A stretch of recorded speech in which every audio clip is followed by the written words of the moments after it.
Rien qu'en 2021, 3 jeunes artistes maliens ont fait l'objet d'une interpellation par la justice suite à leur production artistique. Des productions jugées incompatibles avec les valeurs de la société malienne, fortement dominées par la religion et les traditions. La dernière en date est l'affaire Faiza, dont le clip défraie la chronique depuis la semaine dernière.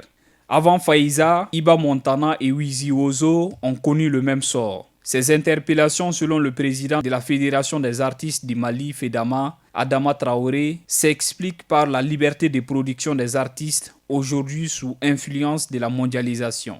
Maintenant, nous sommes dans une culture mondialisée où les références ont changé. Ce n'est pas le milieu qui détermine, on est dans une mondialisation.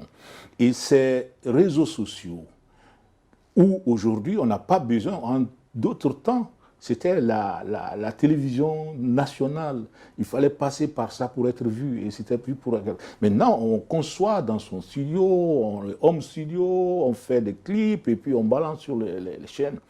Pour le président de la FEDAMA, la seule solution pour minimiser ces interpellations des artistes est la création de réponses adaptées au contexte de culture populaire mondialisée. Si nous sommes dans un état où tous ces mécanismes-là d'aide à la création, il n'y en a pas, l'État n'a pas mis ça en place, qu'il n'y a pas d'espace pour la Fédération des artistes maintenant pour pouvoir provoquer une réunion, une conférence, faire venir des hommes de droit, avoir des débats avec des artistes, une éducation artistique. Bon, c'est clair que, alors dans un vide comme ça, les uns et les autres utilisent les arguments qu'ils peuvent pour avoir un peu plus de crédibilité, quitte à faire comme l'oracle, à brûler des temples pour se rendre célèbre.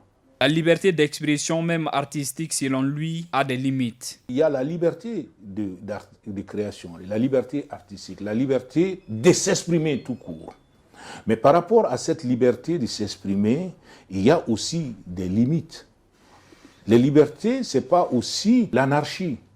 C'est dire aussi que nous avons des valeurs traditionnelles à nous ici et que même dans la mondialisation, qu'est-ce que nous devons sauvegarder? Qu'est-ce que nous devons développer? Le manque d'organisation et d'une équipe de management structurée pour accompagner les artistes n'est pas négligeable. Et aussi, par rapport au métier des artistes, ce qu'il faut déplorer, c'est qu'on n'a pas jusque-là la chaîne des métiers.